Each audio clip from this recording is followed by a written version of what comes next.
espanhola Penélope Cruz vai apresentar o Oscar de melhor filme internacional. O Brasil tá no páreo. Vai, Penélope! Só vai! Buenas noches. Buenas noches. É uma honra estar aqui a apresentar o Oscar de melhor filme internacional. Aqui. E o Oscar vai para... I'm still O Oscar é nosso! O Oscar é nosso! Histórico! Na história, gente! Dia histórico pro cinema brasileiro. Pela primeira vez na história, o Brasil. Parabéns, Walter Salles. Parabéns, toda a produção. Fernanda, Celton. Cinema brasileiro, sim. Viva todos os precursores do cinema brasileiro que nos trouxeram até aqui, que proporcionaram. Parabéns, Valtinho! É do Brasil! Muito obrigado. Em nome do cinema brasileiro, é uma honra tão grande receber isso. Esse grupo tão extraordinário de cineastas. Isso vai para uma mulher que, depois de uma perda tão grande num regime autoritário, decidiu não se dobrar e resistir. Esse prêmio vai para ela. O nome dela é Eunice Paiva. Para ela. E vai para as mulheres extraordinárias que deram vida a ela. Fernanda Torres e Fernanda Montenegro.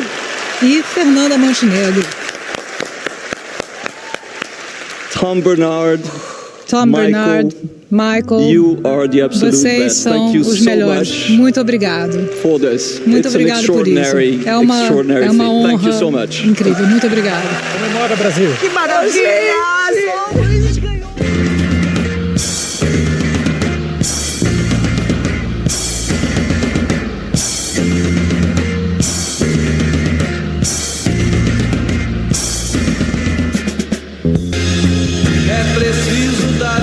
Meu amigo, é preciso dar um jeito, meu amigo. É preciso sim, é preciso sim, é preciso dar um jeito, é preciso dar um jeito, meu amigo.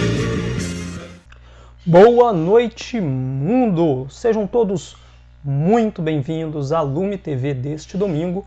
Hoje é dia 9 de março de 2025. E o programa de hoje, claro, tem trailers de filmes, tem agenda cultural, notícias do mundo cultural e uma entrevista com Rodrigo Azevedo e Matheus Monteiro falando aí, né, sobre os prêmios da noite do Oscar. Tá? Então vem comigo, porque a Lume TV está começando e a gente já começa com o trailer. Vamos lá! A Universal Pictures lança no próximo dia 13 o filme Código Preto. Novo thriller de espionagem dirigido pelo diretor Steven Soderbergh. Também dirigiu Sexo, Mentiras e Videotape, Erin Brockovich, Uma Mulher de Talento e 11 Homens e um Segredo. O filme é estrelado por Cate Blanchett e Michael Fassbender, narrando a história de lendários agentes de inteligência. O roteiro é de David Cope e você confere o trailer agora na Lume TV. Where are you off to? Black bag. Right. You asked how it works. To be with someone in this business, this is how. You each know what you know and you know what you'll do and you never discuss certain things again. I watch her, I assume she watches me. I would do anything for you. Would you? Yes. If a situation presents itself, would you choose your marriage over everything else? My devotion to my marriage is my professional weakness. Love you. You got a breach. What did you do? One of our people stole something. Something extremely valuable. You cannot imagine the damage. Find the leak. How long do you think you'll need? Give me 2 weeks. thousands of innocent people will die. Okay, 1 week. Who's the suspect? Your wife. I can feel when you're watching me. Sorry. I like it. When you can lie about everything, when you can deny everything, how do you tell the truth about anything? I need a satellite redirect, but this has to be unofficial. You are one naughty husband, George. You think this isn't normal? The way you're doing this, just so you know. What's on the menu? Fun and games. Is it true? No one can lie to you? I don't like liars. If it is Catherine, do you really think you can do it? I don't know. Maybe this is all your greatest game, George. It's a very dangerous line of work. I'll say.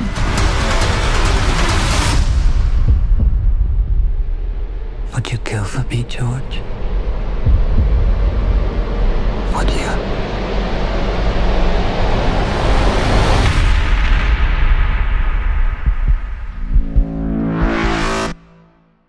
Vamos para a nossa agenda cultural. Daqui a pouco tem uma entrevista com Rodrigo Azevedo e Matheus Monteiro comentando a premiação do Oscar 2025. Não sai daí, vamos lá para a nossa agenda cultural. O Verde Cine está com inscrições abertas até o dia 17 de março. O Festival Socioambiental de Filmes.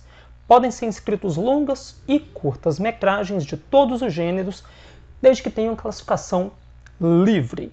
O festival acontecerá em junho, na cidade de Lavras, e abordará o objetivo 11 da Agenda 2030 da ONU, tornar as cidades e os assentamentos humanos inclusivos, seguros e sustentáveis. Então, os filmes inscritos devem dialogar com essa temática de forma indireta ou transversal.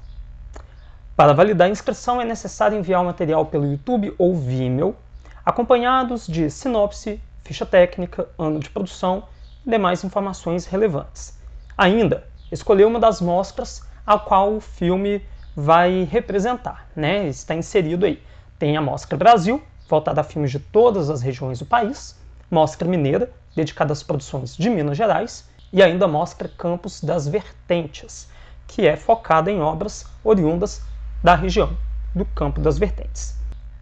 Os realizadores que tiverem seus filmes escolhidos vão ganhar um cachê de R$500 pela produção. Os escolhidos serão anunciados em abril, então, relembrando, inscrições até o dia 17 de março. A UCI Cinemas vai exibir o show do Imagine Dragons entre os dias 26 e 30 de março em suas salas. Tá? Este é um registro do show da banda feito em Hollywood e traz aí as músicas mais marcantes da banda, como Radioactive, Demons e Thunder.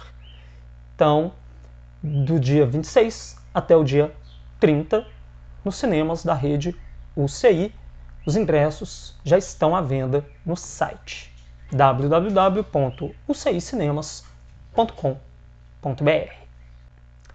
Até o dia 22 de março é possível visitar uma dupla exposição na Câmara 7, né, na Praça 7, ali, pertencente à Fundação Clóvis Salgado.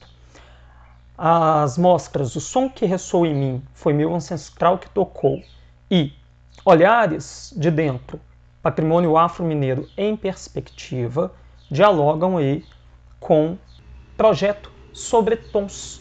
É um projeto feito em parceria entre a Fundação Clóvis Salgado e o Ministério Público de Minas Gerais. No primeiro espaço, intitulado O Som que Ressoa em Mim Foi Meu Ancestral que Tocou, o visitante pode apreciar uma seleção de obras que falam de um tempo não linear, convidando-o a reescrever histórias, vivenciar processos de cura e imaginar futuros possíveis. Já no segundo espaço, que leva o nome Olhares de Dentro, Patrimônio Afro-Mineiro em Perspectiva, o patrimônio afro-mineiro é apresentado para o público através de fotografias que exploram um olhar de dentro. A curadoria é assinada pelo IEFA e pela Aline Damasceno. A entrada é gratuita pode ser visitado até o dia 22 de março, de terça a sábado, das 9h30 da manhã às 9 da noite. A câmera 7 fica na Avenida Afonso Pena, 737, no centro de Belo Horizonte.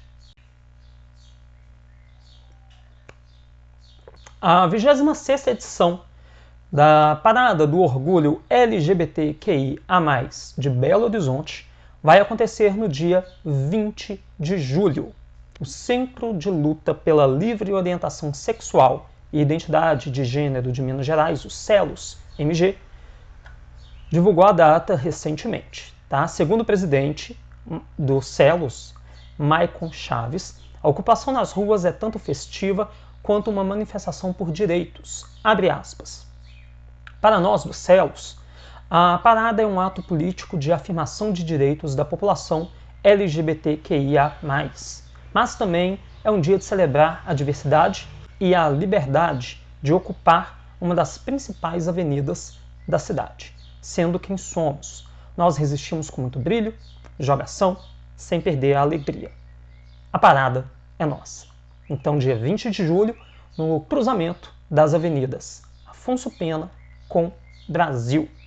O Kinofórum, Festival Internacional de Curtas de São Paulo, abriu suas inscrições e você pode inscrever seu curta de até 25 minutos por meio da plataforma Short Film Depot, www.shortfilmdepot.com, e as inscrições seguem até o dia 31 de março para filmes produzidos em 2024, 15 de abril para filmes internacionais produzidos em 2025 e 30 de abril para filmes latino-americanos e brasileiros produzidos em 2025.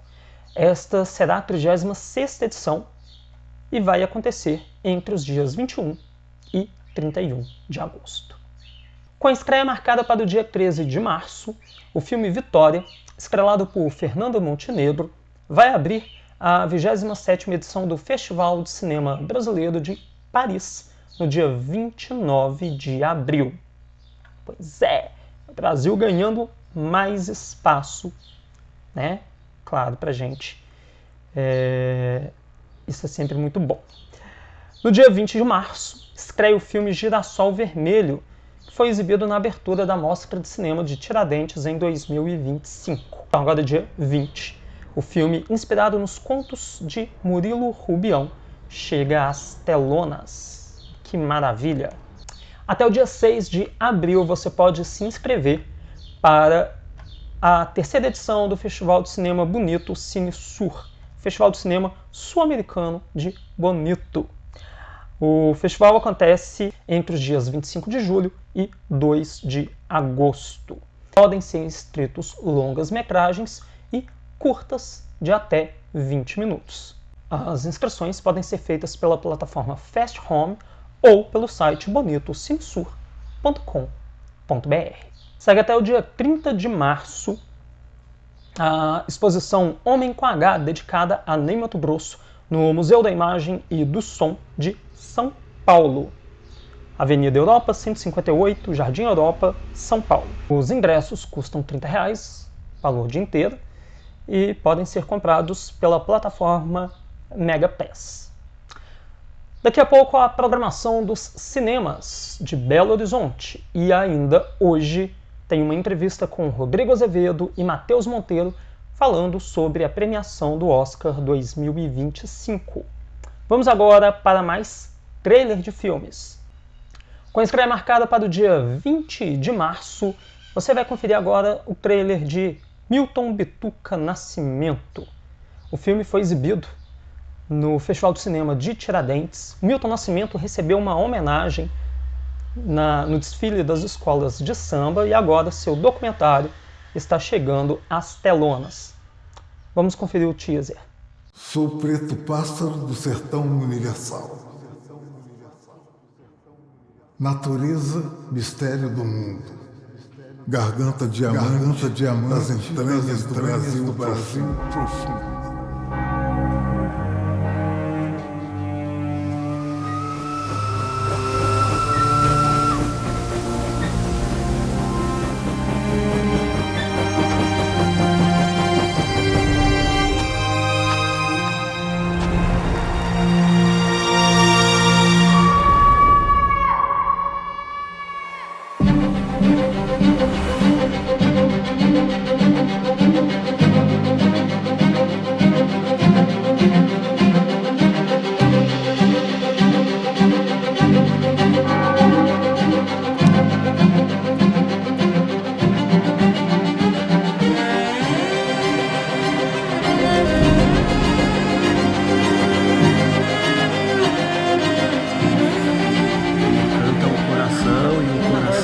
letrista mesmo eu still having to see the length. Pretty much. I just want to hear. He's free.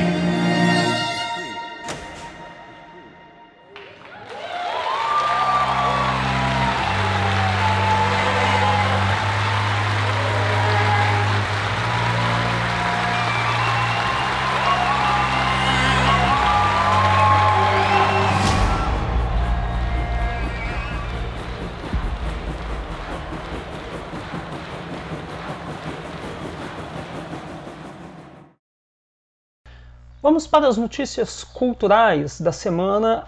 A Unidos da Tijuca renovou com o carnavalesco Edson Pereira para o Carnaval de 2026.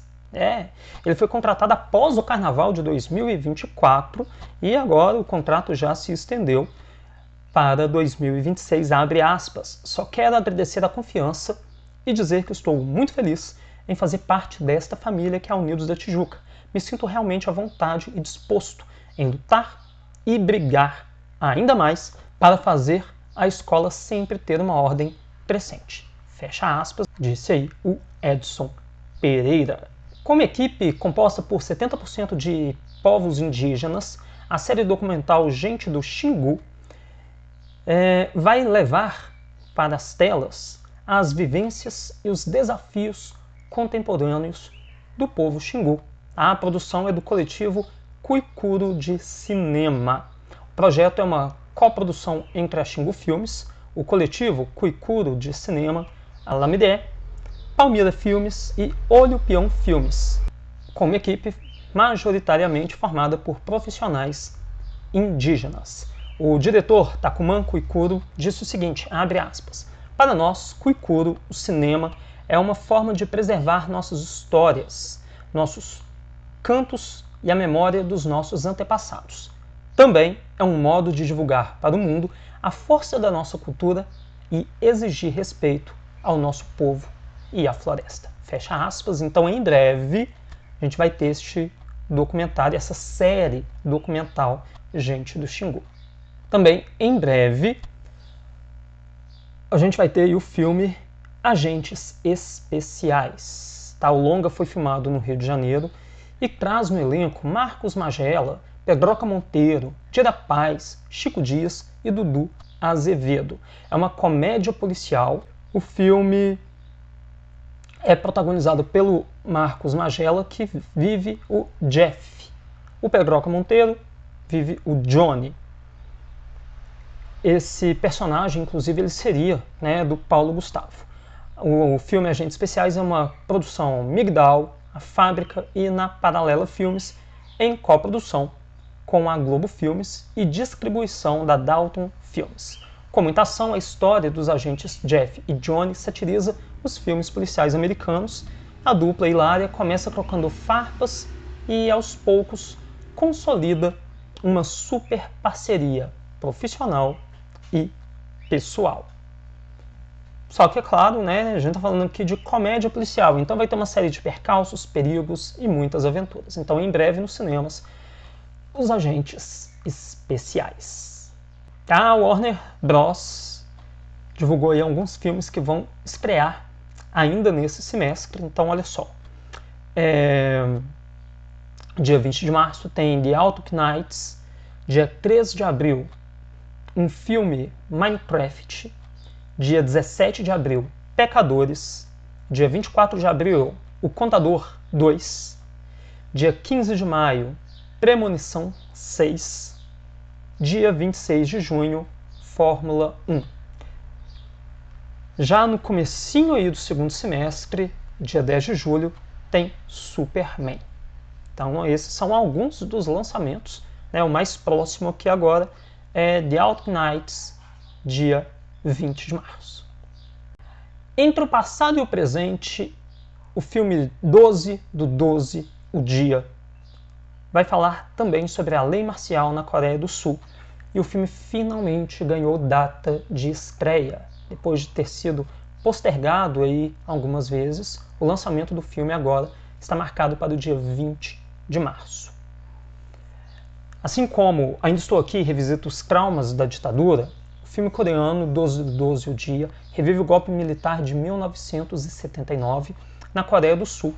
Uma história que ganha ainda mais relevância diante do atual cenário político do país.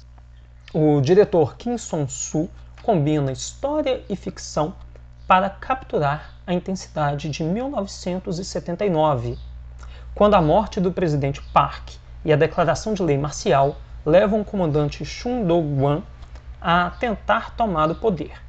Enquanto isso, o comandante Lee Tai-shin enfrenta o desafio de impedir que o exército seja usado politicamente. O filme foi a maior bilheteria da Coreia em 2023. Nós falamos há pouco dos lançamentos da Warner Bros. Para 2025, para o primeiro semestre de 2025, mas tem também os lançamentos brasileiros. Então vamos lá. Agora em março tem o filme Amizade de Cal Guimarães. O Cal, inclusive, está com uma mostra em homenagem a ele no Cine Humberto Mauro. Daqui a pouquinho eu falo sobre essa mostra. Tem também O Melhor Amigo, de Alan Deberton. Milton Bituca Nascimento, dia 20 de março. Serra das Almas, em abril. Lispectorante, em maio. Ainda Não É Amanhã, em junho. E em julho, já entrando aí no segundo semestre, Centro Ilusão. Falei aqui de Minecraft, um filme Minecraft. A Warner Bros. Homenageia a comunidade do jogo em personagem do longa. O filme chega aos cinemas no dia 13 de abril e a Warner divulgou um vídeo onde Torf Frans Olafsson, produtor e diretor criativo de entretenimento da Mojang, e o diretor Jared Hess contam um pouco mais sobre o personagem Henry, inspirado na criatividade da comunidade do jogo. Então, vamos curtir esse vídeo. I'm Sebastian and I play Henry in a Minecraft movie. Such a big part of Minecraft has been the creator community and modding. So we thought that Henry could represent the modder, the person who takes the vanilla game and tweaks it. When you play the game Minecraft, the overworld is full of endless amounts of things that you can do. Uh-oh! It's fun to come up with different angles into crafting and building. He's kind of modding things in a way that is unique to the film and to the Minecraft world. I mean, that's like the basics of Minecraft. Do whatever you want. If you have an idea, you can probably do it. E agora, dia 13 de março, tem Deu Preguiça, uma animação dirigida por Tânia Vicente e Ricardo Só, que na dublagem brasileira traz Heloísa Perissé e sua filha como as protagonistas. Pois é, diversão para toda a família e você curte o trailer agora na Lume TV. Podemos ter o nosso restaurante sobre rodas! A Cidade Santuário! Sejam bem-vindos ao seu novo lar, família! Vamos vender a melhor comida que essa cidade já provou! Tá tudo tão parado! Tô vivendo o sonho. Olha, clientes! Os pratos estão saindo voando. Deve demorar só 2 horas. 2 horas? Talvez seja muito devagar. Muito devagar? Comida não é feita pra ser rápida. É pra ser saboreada. Eu tenho que achar um jeito de fazer o food truck da minha família ser um sucesso. Eu tenho que descobrir os segredos da comida daqui. Uau! Tô passando! É tão rápido! Pedido saindo! É isso! É assim que eu vou salvar o food truck! Tudo bem, todo mundo sabe o plano? Sim, chefinha! Ótimo! Vamos cozinhar!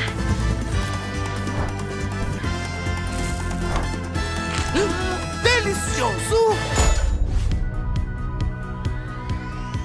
Tô cansada de ouvir sobre essas preguiças e a comida delas.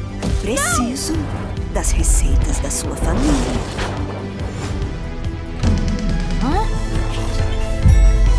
Corre! Esta família nunca desiste. Meu sonho! Legal essa história, garota, mas você pode trazer nossa comida?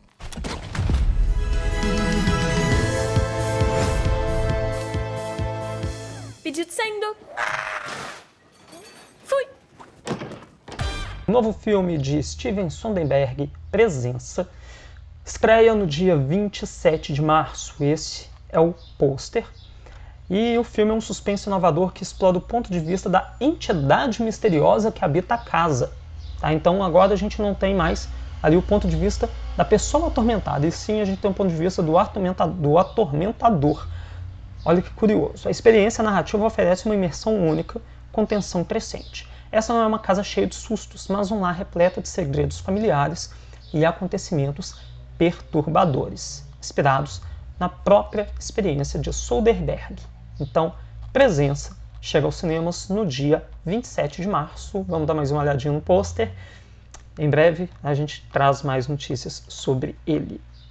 Gente, e Flow já venceu mais de 50 prêmios, Globo de Ouro e Oscar de melhor animação.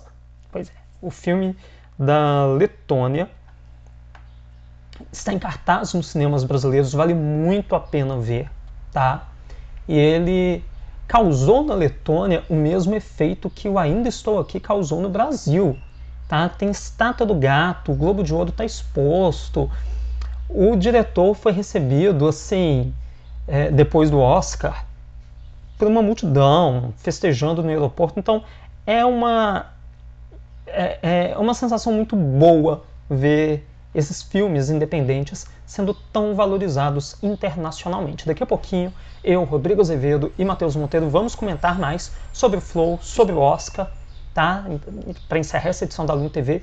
Mas agora vamos para a programação dos cinemas de Belo Horizonte. Nesta segunda, tem O Homem das Multidões às 16 horas, está encerrando a mostra 3 vezes Cal, em homenagem ao cineasta Cal Guimarães.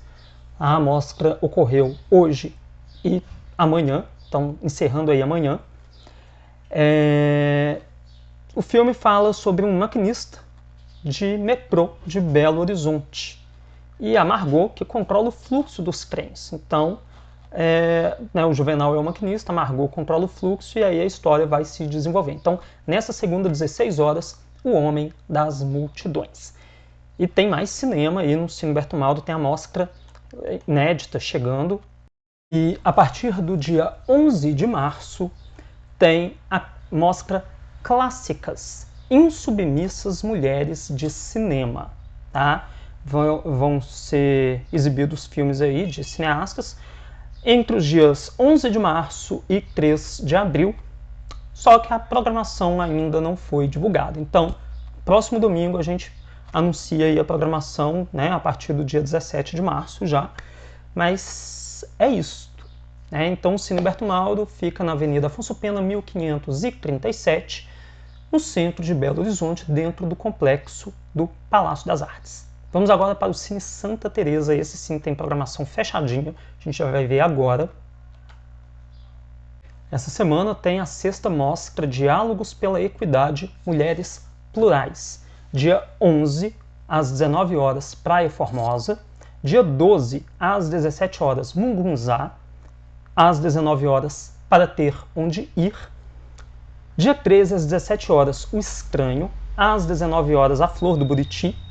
Dia 14, às 17 horas, Pulsão de Vida e O Silêncio Elementar. Às 19 horas, Cidade Campo. Dia 15, às 19 horas, tem República e Vaga Carne.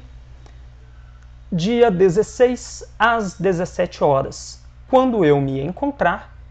E às 19 horas, Minha África Imaginária. No dia 15, 16h30, tem a sessão infantil com o filme Pocahontas.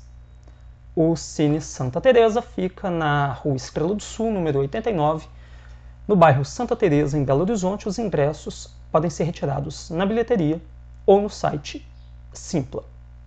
Vamos agora à programação do cinema do Centro Cultural Minas Tênis Clube.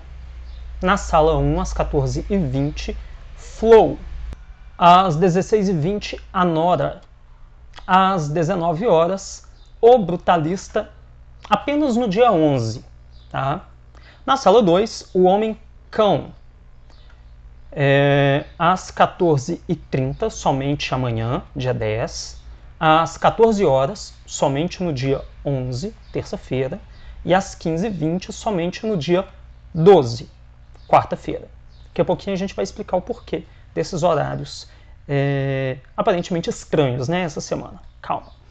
Conclave também na sala 2, às 16h30, somente no dia 10, e às 16 horas, somente no dia 11. Ainda Estou Aqui, às 20 horas e 20 minutos, no dia 11. Tá? Somente aí no dia 11. Aí tem o documentário Amizade, nas salas 1 e 2, às 19 horas, somente no dia 10. A sessão vai ser comentada pelo diretor. E a mostra Rui Guerra, Três Tempos, tem Os Cafajestes, somente no dia 11, na sala 1, às 18h20. Os Fuzis, somente no dia 12, às 17h20, na sala 1. E As Cores e Amores de Lori, a sessão comentada, nas salas 1 e 2, às 19 horas, somente no dia 12. Né? Então, por isso que os outros filmes sofreram essas mudanças. Os ingressos podem ser comprados na bilheteria ou no site Velox. O cinema fica na Rua da Bahia, 2244, dentro do complexo do Centro Cultural Unimed BH Minas Tênis Clube. Vamos agora para a nossa entrevista com o cineasta Rodrigo Azevedo e o crítico e roteirista Matheus Monteiro, que vão falar aí sobre o Oscar. Né? O Brasil foi premiado, trouxemos para casa a nossa primeira estatueta do Oscar e teve muita surpresa, teve alguns micos também, a gente vai falar de tudo um pouco a partir de agora na Lume TV. O Brasil finalmente recebeu seu Oscar, a primeira estatueta da história do Brasil, e assim, uma das suas apostas estava certa, né, que a maior chance do Brasil realmente era o filme de melhor filme internacional. E aí, como que você avalia essa vitória do Brasil nessa categoria? Tem importância, o peso disso? Acho que é uma grande vitória. De verdade, assim, eu fico até pensando que depois, no outro dia, né, assim, depois que houve a cerimônia, eu consegui encontrar com algumas pessoas e eu fiquei meio surpreso de que foram pessoas que chegaram para mim falando sobre a derrota que a gente teve. Né? Tipo assim, sim. As pessoas chegaram para mim e falaram, tipo assim, olha, a Fernanda Torres perdeu. Eu falei, gente, nós ganhamos. Exato. Nós vencemos. Sim, foi uma narrativa meio atravessada, né? Que algumas pessoas quiseram criar ali, enfim, focadas na derrota e não na vitória. Né? Foi uma vitória. Exatamente. Eu acho que isso é algo, assim, na verdade, para se discutir, para se pensar também como que a gente, né, lidou com isso e como que, às vezes, esses sentimentos ruins acabam dominando mais do que deveriam, porque eu acho que é um marco, né? Nós vencemos, pela primeira vez nós ganhamos. Eu acho que teve uma página, acho que foi o Papel Pop, que chegou a publicar um videozinho, assim, uma montagem da Penélope Cruz, né? Abrindo ali o prêmio, falando que o Ainda Estou Aqui venceu, e aí mostrando uma série de outros filmes, assim, da trajetória do cinema brasileiro, que é um cinema rico, muito, muito rico, muito diverso, e finalmente ganha esse reconhecimento na categoria que poderia levar, né, igual eu disse, é claro que assim, a gente torce, especialmente pela categoria da Fernanda Torres, é claro que a gente estava torcendo, mas não acho que tínhamos grandes chances de vencer mesmo. Na que a gente tinha, nós vencemos e eu fiquei muito, muito feliz com isso. Acho que é um prêmio que traz de um jeito ou de outro, né, assim, é um prêmio que atesta uma qualidade que faz olhar para o cinema brasileiro. Aquela sua primeira pergunta sobre qual que é a importância, porque você me fez lembrar de uma coisa que eu sempre comento e que eu acho que vale ressaltar, porque eu acho que sempre vale trazer isso de volta, que qual que é o grande problema do cinema brasileiro, assim, para mim? O cinema brasileiro, eu escrevi um texto sobre isso, que ele tem um problema de origem. É um problema genético. Por que é um problema genético? Porque ele está desde a nossa gênese, que é o quê? A distribuição. Quando a gente fala sobre o nascimento do cinema, todo mundo lembra os irmãos Lumière, chegada do trem à estação, você vai lembrar desses primeiros filmes. Qual que é o primeiro filme brasileiro? E aí, ok. Aí se você sabe, você vai saber que é A Tomada da Baía de Guanabara, mas aí você também vai saber que esse filme se perdeu. E isso é uma coisa que recorrentemente acontece, que a gente tem grandes produções que não encontram grandes distribuidores. E aí cria-se essa sensação de que o cinema está parado. Porque, né, é isso, eu fui reassistir Duna esse final de semana e tinha lá o pôster de Duna e tinha lá o pôster de Ainda Estou Aqui. Né? O filme voltou em cartaz por causa da celebração do Oscar, acredito, enfim. E o pôster de Ainda Estou Aqui estava lá do lado, e eu fiquei pensando, cara, para estar ali do lado de Duna, para estar nesse grande circuito de exibição, isso é uma grande demanda, né? Então, tem esse pilar da distribuição que é importante. Então, a grande importância do nosso cinema ter vencido, talvez, um prêmio de melhor filme estrangeiro, ressoa nisso, nessa capacidade, nessa possibilidade que a gente ganha de ser mais bem visto por essas grandes distribuidoras que podem fazer com que os filmes circulem ainda mais e para que eles possam chegar a mais pessoas. Porque produção a gente até tem, mas a gente não tem tanta distribuição. Eu acho que a distribuição é algo que a gente precisa de focar e que a gente precisa de tentar entender como solucionar. Acho que os streamings deram vazão a alguns filmes nossos, mas acho que a gente ainda está bem no início, estamos atrasados, mas ainda está bem no início, assim, desse problema a ser resolvido, né? Assim, um problema que eu acho que faria com que o cinema brasileiro pudesse ser mais visto, assim. Falando agora, em geral, né, sobre a cerimônia do Oscar, o Ainda Estou Aqui venceu, né? O Brasil aí comemorou, e o Ainda Estou Aqui da Letônia também venceu, né? O Flow venceu, a gente tinha comentado sobre isso, que a chance era grande. E assim, o Flow, uma animação independente, primeiro filme da Letônia indicado ao Oscar, primeiro vencedor, e tudo desbancou estúdios gigantescos como Disney e DreamWorks. Sim. E aí? Então, assim, eu queria que você comentasse um pouco sobre essa vitória do Flow. Eu acho, assim, que tem a ver com Ainda Estou Aqui, mas também tem a ver com o Flow, tem a ver com a Nora. O que a cerimônia me... Eu gostei bastante, assim, na verdade, da premiação, tá? Acho até que eu gostei mais do que a maioria das pessoas em todos os resultados, assim, eu fiquei bastante feliz com tudo que saiu. Acho o seguinte, acho que foi uma cerimônia que, em geral, premiou o cinema independente. Uhum. E isso é muito importante. Eu fiquei até um pouco impressionado com o quanto que algumas pessoas demoraram para perceber isso. Sabe, assim, como que a reação imediata, inclusive pela vitória da Mickey Madison, acabou fazendo com que algumas pessoas soltassem alguns comentários que não condizem muito, assim, ela é a Gwyneth Paltrow da vez, e, sabe, a Nora e o Shakespeare Apaixonado são dois mundos completamente diferentes tanto em questão de qualidade, quanto em questão de universo cinematográfico, de produção cinematográfica, do lobby que existiu ou não ao redor do filme, de como que esse filme chega lá, né? Então enfim, são coisas completamente diferentes. É muito descabido. E eu acho que é isso. Os discursos que o Sean Baker, especialmente o Sean Baker, fez sobre o cinema independente, sobre o circuito de exibição independente, são importantíssimos, inclusive para possíveis novas chances que o Brasil ou que qualquer outro país vai ter para se chegar numa produção dessa. Porque não se chega no Oscar simplesmente pela qualidade, porque alguém viu seu filme, fez um cherry picking e colocou ele lá. Existem critérios que inclusive são de circuito de exibição. O filme tem que ser exibido não sei quantas vezes no prime time em todas as grandes cidades dos Estados Unidos. Se não tem circuito independente, como que a gente vai fazer para chegar lá? Sim. Sabe? E aí ter essa defesa ali é muito importante, especialmente pensando no seguinte, Flow, uma animação independente, a equipe do Flow é reduzidíssima, né? Parece coisa brasileira, assim, tipo, 5 pessoas fizeram o filme, né? Num software gratuito. Cara, é uma coisa impressionante, assim, foi realmente uma valorização desse cinema independente, e todos esses grandes filmes são filmes muito pequenos em termos orçamentários. Se a gente para pensar que no ano passado o grande destaque, né, do Oscar foi esse fenômeno que ficou conhecido lá como Barbenheimer, né, que eram da Greta Gerwig e o filme do Christopher Nolan, Barbie e Oppenheimer. Olha a dimensão desses filmes em termos orçamentários mesmo, e olha os filmes que mobilizaram as pessoas a assistir o Oscar esse ano.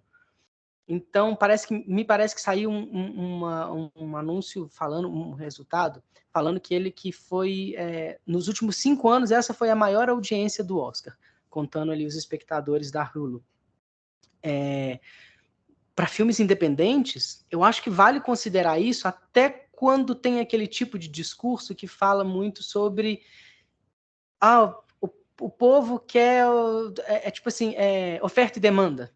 Sabe? E aí é por isso que tem só filmes de grande orçamento em Hollywood. É por isso que durante, sei lá, um pouco mais de meia década, a gente só via essas grandes produções, grandíssimas produções, e algumas produções pequenas em streaming, né?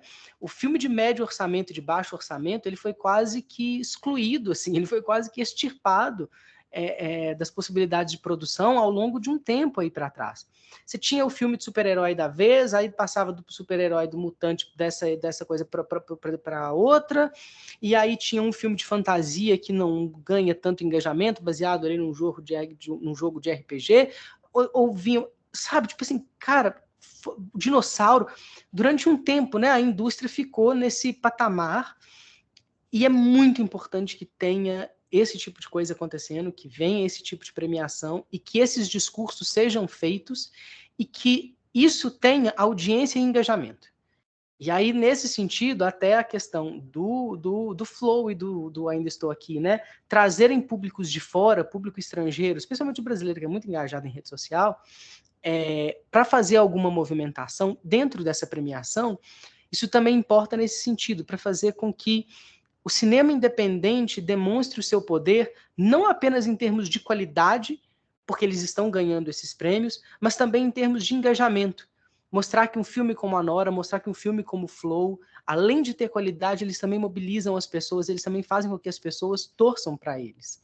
E isso é muito importante, isso é muito significativo, eu acho, do que foi a cerimônia desse ano. Então, acho que é um grande ponto positivo da cerimônia, foi esse discurso em torno da valorização do cinema independente e das premiações mesmo, assim, de como que o cinema independente ganhou um certo reconhecimento, né?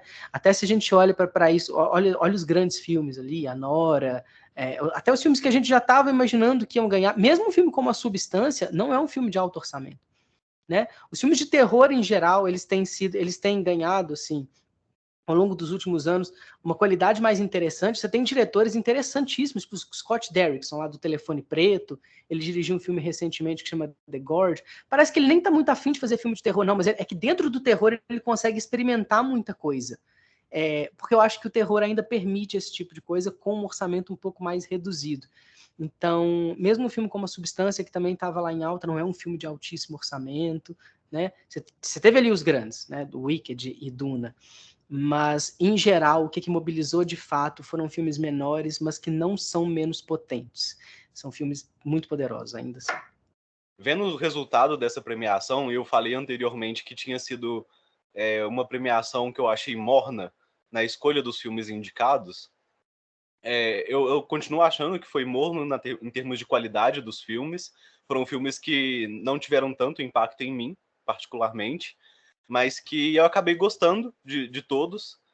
Mas toda essa questão do Ainda Estou Aqui ter vencido de melhor filme internacional e o Anora ter sido um dos filmes mais premiados, né, talvez o mais premiado, foram 5 premiações do Anora, e tirando a premiação de melhor atriz, que essa a gente pode até falar em outro momento, assim, dessa comparação das duas, mas que todos os outros 4 prêmios do Anora foram do Sean Baker, né? Então, assim, ele assina a direção do filme, a produção do filme, o roteiro do filme, a montagem do filme, e isso dentro do cinema independente, eu acredito que é muito a nossa realidade, né, de fazer cinema também. Então, quantas vezes é o diretor do filme que assina o roteiro e que assina todas essas etapas também, não por... parece egocêntrico, né? Mas, assim, é por uma falta de equipe mesmo, uma falta de possibilidade de contratar uma equipe, de dividir o filme por departamentos, e isso faz com que a produção seja reduzida nesses filmes independentes. E é isso, a Fernanda Torres mesmo falou na coletiva de imprensa do Ainda Estou Aqui, depois do Oscar, que é um filme feito ali entre eles, né, que é muito parecido com o Ainda Estou Aqui, é muito parecido com o cinema brasileiro, porque é um grupo de pessoas com uma vontade, com uma ideia, e que estão ali fazendo o que dá com o que eles têm, né? Então, assim, nesse sentido, tanto o Flow quanto a Nora, Eu Ainda Estou Aqui, são filmes que representam isso, e realmente foi uma celebração desse cinema independente, nesse sentido de ter a vitória desses filmes.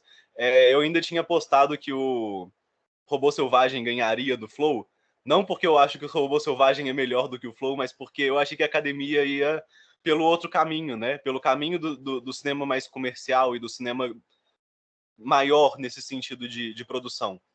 Mas é uma surpresa grande ver o Flow também sendo premiado, porque é isso, é um cineasta, é um artista com uma vontade e com aquelas pessoas que estão ali acreditando. E aí, não sei se já pode falar de melhor atriz. Pode, tá liberado. Porque aí e vem muito com essa vitória da Mickey Madison, porque é uma atriz que também se dedicou no sentido de não ter uma equipe por trás dela, de ter ido ali com a coragem mesmo de atuar numa personagem que ela é difícil, né? Assim, parece fácil, parece que ela tá ali só rebolando, sensualizando e fazendo aquelas cenas assim, gritando, xingando palavrão, mas é interessante, e aí é uma defesa que eu quero fazer sobre o Anora, porque é um filme que eu achei ele bom, mas também não é um filme que tinha me pegado tanto, e a partir dessa repercussão do Oscar, me fez voltar a pensar sobre esse filme, e eu acabei gostando ainda mais, porque toda a questão do filme, e aí também um mérito ali pro ator indicado na categoria de melhor ator coadjuvante, né? E o personagem russo que, dentro do filme, ele é o único que consegue olhar para a Nora e realmente enxergar através dela, e não olhar para ela de uma forma superficial e objetificada. E aí, quando as pessoas reagem dessa forma à vitória da atriz no Oscar, né, com os xingamentos que estão fazendo por aí e tal, é todo o discurso que o próprio filme A Nora está criticando, né? É essa falta de olhar para essa pessoa, para essa profissional que está ali, e enxergar só o que tem na superfície, enquanto o próprio Oscar conseguiu enxergar através dela, né? O filme é sobre isso. Então, assim, eu acho uma tristeza esses xingamentos em relação à atriz e ao filme, porque... E muitos dos xingamentos, inclusive, são de pessoas que não assistiram o filme, o que comprova ainda mais, né? Mas, assim, e pessoas que talvez nem assistiram Ainda Estou Aqui, mas que... não sei, eu acho que me fez repensar o filme, e me parece justo que tenha sido premiado e que tenha sido olhado dessa forma dentro desse contexto, né? Porque o Oscar também ele é uma premiação de contexto. Ele não está só premiando o filme que é melhor ou pior, ou enfim. Ele está entendendo todo um contexto de como que esses filmes, dentro de um conjunto, eles são vistos de diferentes formas, e acaba sendo uma premiação que, sim, tem suas questões, mas que, nesse ano, claro, o Oscar sempre também muito óbvio em algumas categorias, mas que surpreende quando dá essa visibilidade e esse olhar pro Anora, e que eu achei justo, eu achei bom isso, sabe? Nós tivemos um dos filmes aí que foi o maior filme da temporada em questão de tamanho, que é o Brutalista, e com isso o maior discurso também do Oscar. O que vocês acharam aí do discurso do Adrien Brody? Foi o maior da noite, e depois fizeram um retrospecto, ele foi o maior, ele bateu o recorde de maior discurso de todas as cerimônias do Oscar. Tem um meme do Cillian Murphy, né, atrás dele esperando ele terminar de falar, e as expressões a falta de expressão do Cillian Murphy é sempre um meme muito bom.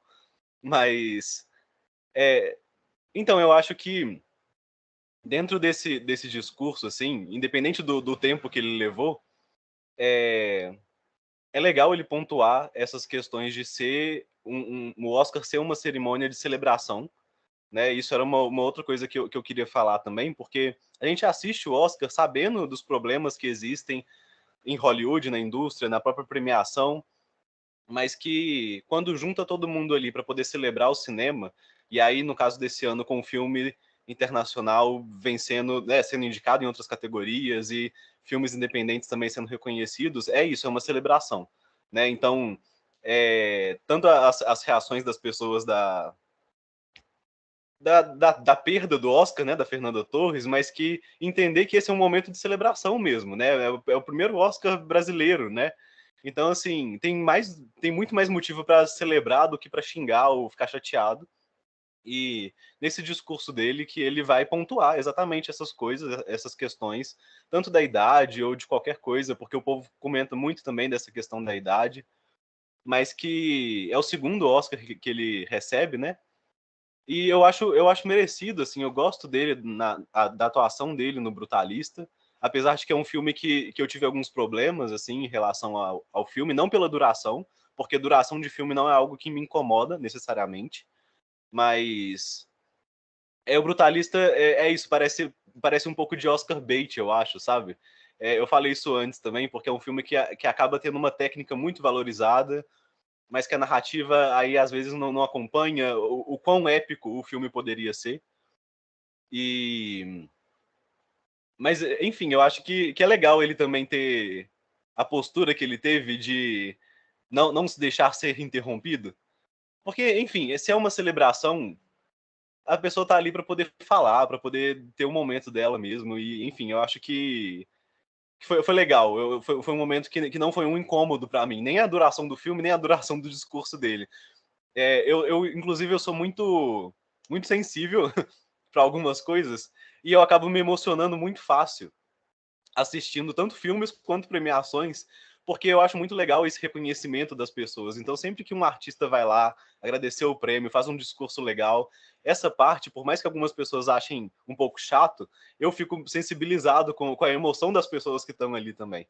Então, super justo a pessoa estar ali, fazer o discurso dela, e igual ele falou, ele já ganhou antes, ele pode fazer o discurso que ele quiser, sabe? Enfim, eu acho que é isso. E o Brutalista, que ganhou em 2 categorias técnicas, né? E eu acho que, além da atuação, mas eu acho que é exatamente isso. É um filme que tem uma técnica que é indiscutível ali, a qualidade, mas que acaba sendo um pouco só isso mesmo. E em termos de discursos também, de outras categorias, o discurso de A Verdadeira Dor, Kieran Culkin. Kieran Culkin, isso. O Kieran Culkin, ele faz um discurso que para mim parece mais longo do que o do Adrien Brody, né? Porque ele fala tanto, né? Ele fala muito rápido, então é aquela quantidade de informação ali, mas que eu acho super carismático também, eu acho ele engraçado. E, enfim, é isso. Eu gostei muito mais do discurso dele do que do Adrien Brody. O Adrien Brody, assim, eu acho que ele interrompeu, eu até acho justo, porque acho que eu sou o contrário do Matheus nisso, assim, eu não consigo ficar emocionado, eu fico angustiado, porque eu sei que tem pouco tempo. Então, na hora que a pessoa começa a enrolar, eu imagino o diretor lá na sala de corte falando assim, pelo amor de Deus, nós vamos subir a música em 3, 2, aí vai me dando uma agonia. Todas as vezes que isso acontece, vai me dando agonia. E aí, nesse caso, assim, na hora que isso começou e ele pediu para diminuir, eu até achei muito justo, mas também acho que ele pediu para diminuir, depois não falou nada demais, o que ele já tinha falado de importante, eu acho que ele já tinha falado antes, acabou não acrescentando muita coisa, não. Mas o discurso do Kieran Culkin eu gostei bastante, assim, porque é bem a personalidade dele, né? Ele ainda parece o personagem de Succession, assim, subindo lá em cima e falando, mas eu não acho que isso é necessariamente um problema, igual algumas pessoas apontaram, eu acho que tem ator que é persona mesmo, eu gosto pra caramba da dele, então. Perfeito. Bom, um outro ponto que sempre emociona, toda cerimônia do Oscar emociona, mas esse ano, algumas pessoas, inclusive eu, notaram que, assim, claro, eles nunca englobam todo mundo, até porque não dá tempo, mas que faltaram algumas pessoas muito importantes. Foi no momento do In Memoriam. E aí, assim, por alto que eu peguei aqui, que faltaram, né, ser citadas ali naquele momento de homenagem, obviamente, vou começar com o nosso diretor, Kaká Diegues, porque em outros anos diretores brasileiros foram homenageados, Eduardo Coutinho e etc. foram homenageados, então faltou o Cacá Diegues. Faltou a atriz Olivia Hussey, né? Ela faleceu no dia 27 de dezembro. Faltou a Michelle Trachtenberg, que fez o filme Eurotrip e fez Buffy também, e ela morreu na mesma semana do Gene Hackman. Então, assim, não tinha nem como ter esquecido, né? Não foi nenhuma coisa que teve um distanciamento. Estava ali em voga o falecimento dela e do Gene Hackman e tal, diferença de um dia. E o Tony Todd, né? Astro da franquia Premonição, Candyman e tal. Então, assim, eu considerei isso imperdoável da direção do Oscar. Como eu falei, tudo bem, a gente sabe que eles não englobam todo mundo, mas esses nomes são nomes de peso, né? Tony Todd, tudo que ele fez aí no cinema, a Olivia Hussey, né? Romeu e Julieta, Jesus de Nazaré, Psicose 4, Natal Sangrento, né? Natal Negro.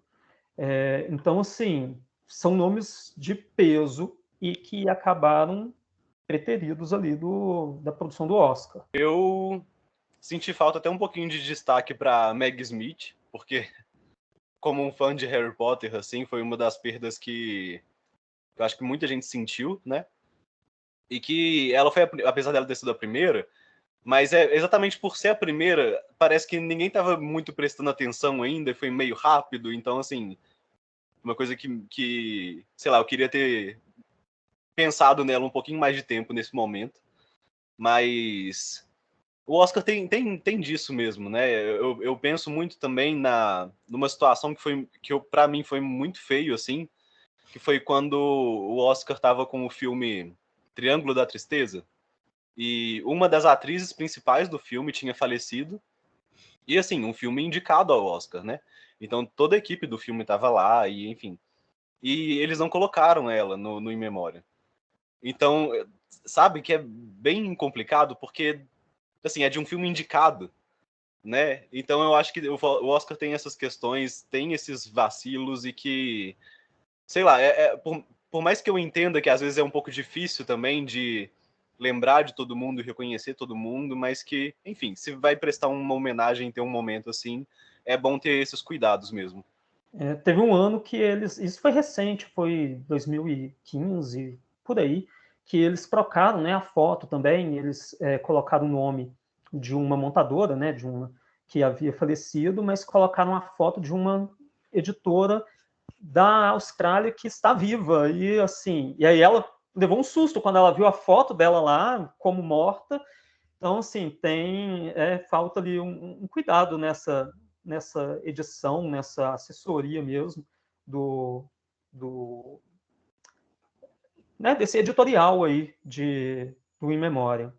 E eu já acho que é uma coisa meio imperdoável, assim, sinceramente, porque é pavoroso isso acontecer, nem lembrava disso. Eu lembrava desse que o Matheus falou do Triângulo da Tristeza, eu até ia falar, porque foi ele que comentou isso comigo, eu não sabia, eu demorei para ver o filme, né? Mas não sabia que a menina tinha morrido e tal, porque é uma atriz nova ainda, bem nova. Mas é isso, o Oscar tem... Lembra daquilo que a gente comentou daquela outra vez? O Oscar, ele é cheio de peculiaridades, assim, que a gente precisa levar em consideração, que não são só questões de qualidade dos filmes. Então, aquele lobby que eu falei que existe para a escolha dos filmes, por incrível que pareça, ele também existe para o segmento do In Memoriam. Então, às vezes, não é que eles não... É claro que, assim, eles podiam levar em consideração esse tipo de coisa, afinal de contas, nós estamos falando da academia, nós estamos falando... Mas, ainda assim, é isso. É uma cerimônia que precisa de acontecer num determinado período de tempo. Então, até volta um pouco naquilo que você falou sobre o Adrien Brody. Eu não sei se vocês sabem o que aconteceu na plataforma Hulu. Vocês ficaram sabendo? Que eles tinham estabelecido uma janela específica de tempo. Como o discurso do Adrien Brody demorou muito, o Oscar atrasou. E a janela de tempo cortou e eles ficaram sem ver, acho que, a melhor atriz e melhor filme. Porque já tinha cortado, porque o negócio atrasou. Então, tipo assim, é isso. Precisam escolher aquilo e existe lobby em torno do número ali de pessoas que estão em memória para poder participar. É uma coisa meio mórbida, né? Mas pelo menos, assim, esse ano eu acho que ainda foi bastante respeitoso, eu acho que ainda teve... Aquele ano que teve a pandemia, que tinha um DJ tocando uma música... Aquilo foi de um desrespeito tão grande. Eu não... Aquele foi, tipo assim... Eu lembro que eu vi aquilo, eu fiquei meio revoltado. Eu queria desligar a televisão depois daquilo. Mas esse ano, inclusive, que teve esse DJ, foi de 2021, se eu não me engano, que foi na pandemia. Foi da pandemia. Ele foi um Oscar super esquisito, assim. Não por causa da pandemia, mas pela direção mesmo. Porque foi quando o Chadwick Boseman estava indicado, e eles inverteram a ordem dos prêmios e deixaram de melhor ator por último. Porque eles achavam que ele ia vencer.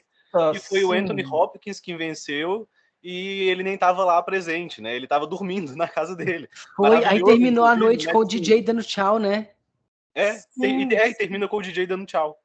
Foi o ano das mesinhas, né? Por conta da pandemia, que aí o pessoal sentou em mesinha, como se fosse um jantar de gala. Essa parte aí eu ainda achei interessante, mas assim, cara, nossa, de fato, foi bem complicado isso. E essa inversão, porque assim, desde que eu acompanho o Oscar, não sei antes e tudo, não parei para pesquisar, mas desde que eu acompanho o Oscar, que o melhor filme é o último da noite. Então, ali, às vezes, inverte melhor ator e melhor atriz, tudo, melhor diretor e tal, mas o melhor filme é sempre o último, e aí, nesse ano... E assim, e foi sem avisar, né? Eles chegaram para o penúltimo bloco, porque aí tinha, nesses últimos prêmios, falava ali o prêmio de melhor atriz, ia para intervalo, melhor ator, intervalo e melhor filme. E aí foi para intervalo, voltou e falou, e agora a gente vai anunciar melhor filme. E eu tô assim, não, mas nem falaram melhor ator ainda? Como assim? Foi muito confuso, né? Enfim, parecia trabalho de escola, cada um faz o seu, e aí, chegando na hora, a gente vê o que dá. E aí, já que a gente está falando desses micos, dessas gafes, para finalizar aqui, vamos falar, a gente tem que falar de Emília Pérez, que estava super indicado, ganhou 2 prêmios, e o que foi a cantoria no final ali de melhor canção, gente? Assim, né? Você lembra do que eu falei, que a Emília Pérez tudo parece errado? Tudo parece fora do lugar sobre o filme? Na premiação, gente, isso se traduz na premiação. Cara, até a Zoe Saldanha, que eu gosto bastante dela, eu falei que essa menina, ela naquele filme, o Vingadores, cara, ela tá ótima no Vingadores, entendeu? Tipo, até em Vingadores a menina tá... Mas que foi aquilo? Até o discurso dela eu achei muito ruim, a cantoria da menina no final da Emília Pérez, tudo nesse filme soa falso, soa esquisito. Até na premiação deles, tipo, parece que tem alguma coisa deslocada nisso. Juro, alguém tem que parar e estudar esse filme de verdade, porque assim, eu acho que ele é um fenômeno extraordinário sobre coisas fora do lugar, reunidas em prol de um filme que é... Nossa, assim, no final das contas, a Carla Sofia Gascon ter aceitado a piada lá do Jimmy Kimmel deve ter sido a melhor coisa Sim. Emília Pérez. Inclusive, depois ela tweetou, né, em tom ali de brincadeira. De brincadeira e tal. E aí, assim, e de fato, isso foi o melhor mesmo, envolvendo o filme na premiação, foi o melhor, assim, você falou, esse filme tem que ser estudado. Cara, ele dá um TCC, assim, maravilhoso sobre como essas coisas, sei lá, não se encaixam. Parece aqueles joguinhos assim que você tem que encaixar a bolinha, e aí você tenta encaixar a bolinha no triângulo e não dá certo, e aí você perde a paciência, porque e aquela cantoria no final, gente, foi assim, foi um momento vergonha alheio do Oscar. É porque eles acham que aquilo é musical, né? E foi engraçado, porque enquanto eles estavam cantando, aí o pessoal já subiu a música também, porque assim, sabe, tá dando vergonha alheia, ninguém tá aguentando. E a reação da plateia, e aí o pessoal olhando, acho que as pessoas não estavam acreditando que aquilo estava acontecendo, sabe? Nossa, mas ali eu acho muito justo subir a música. Sim, tinha que ter subido a música antes do discurso. Mas, e é o que você falou, Rodrigo. Nada encaixa, porque tipo, a emenda pior que o soneto. A Zoe Saldanha tentando justificar o injustificável. Não é um filme sobre o México, é um filme sobre 4 mulheres. Como assim não é um filme sobre o México? A campanha do filme foi toda baseada ali no México, Sim. que eles não respeitaram em nenhum momento. E aí, no fim, ela tenta justificar, tipo, não era isso que a gente queria dizer. Oi, como assim não era isso? Sobre esse discurso da Zoe, eu acho que, assim, realmente eu discordo de tudo que ela falou ali, mas pensando numa pessoa que tá na situação que ela tá, eu acho que ela ainda se saiu muito bem. Sim, ela respondendo a pergunta, gente, sabe? Porque foi uma pergunta muito direta sobre, sobre os problemas do filme. E aí, o melhor que ela pôde fazer enquanto resposta, ela tentou ali, sabe? Então, nesse sentido, ela até se saiu bem. Mas o pessoal ali cantando, foi uma vergonha alheia, assim, absurda. Eu também não estava acreditando no que estava acontecendo. E coragem também, né, de subir no palco e depois da Cynthia Erivo ter cantado maravilhosamente no início. Poxa, aquele início foi maravilhoso, né? A gente tem uma abertura maravilhosa que, assim, respeita muito o Mágico de Oz original, porque teve ali, né, o Além do Horizonte, o Além do Arco-Íris, perdão, confundi as músicas, o Além do Arco-Íris ali, né, o Over the Rainbow. Então, assim, respeita o filme original em todas as suas nuances, uma voz maravilhosa, uma performance, assim, lindíssima, e aí depois você tem um Emília, oi. Aí a gente pensa, caramba, estamos acordados até meia-noite para ouvir isso. Foi doído, sim. Aí a gente vê essas duas concepções diferentes do entendimento musical mesmo, assim. Mesmo. E eles foram premiados, gente, eles estavam lá em cima, eles venceram um Oscar. Pois é. Sabe? É isso. É isso que não dá para entender, assim, né? Essa questão dos critérios. E até em termos de musical, assim, acaba que a categoria de canção não foi uma categoria muito empolgante esse ano, mas, assim, tiveram filmes musicais indicados e que poderiam ter até mais reconhecimento, tipo o Better Man, que é a história do Robbie Williams. Eu assisti ele e, assim, que filme maravilhoso. Eu assisti e ele vai estrear na próxima semana, né, no Brasil. E eu quero ver no cinema, eu quero ver de novo, eu quero ir no cinema, porque é um filme incrível, é muito bom. E teve 2 filmes biográficos, né, de cantor, do Bob Dylan e do Robbie Williams. E o do Robbie Williams eu achei muito melhor, me cativou muito mais, sabe? Então, só esse parênteses aqui para enaltecer o Better Man, que teve só uma indicação de efeitos visuais, mas que é um filme maravilhoso, eu fiquei super emocionado, é super divertido de assistir, e eu recomendo aí, se vocês não tiverem assistido ainda. Eu não vi nem o do Bob Dylan ainda, até hoje eu não vi, tá? Esse ficou de fora mesmo, assim. Tenho medo de ser desses filmes de Oscar que eu deixo de ver, tipo Brooklyn, que até hoje eu não vi, que por algum motivo, assim, eu deixo de ver depois, mas eu vou assistir, eu vou fazer uma maratona filmes do Oscar que eu ainda não vi, Manchester by the Sea, esse. Maravilha. Gente, é isso. Muito obrigado, tá? Por terem aceitado participar do programa. E é isso. Muito obrigado mesmo. Boa noite para vocês. Eu que agradeço. Eu que agradeço o convite. Sempre um prazer. Prazer. É isso, gente. Muito obrigado. Obrigado, Matheus. Obrigado, Rodrigo, mais uma vez, por participarem aqui da Lume TV. A vocês que assistiram. E é isso. A Lume TV vai ficando por aqui. A todos vocês, uma excelente semana repleta de cultura. A Lume TV volta no próximo domingo, se Deus quiser. Tchau, até mais. Fui!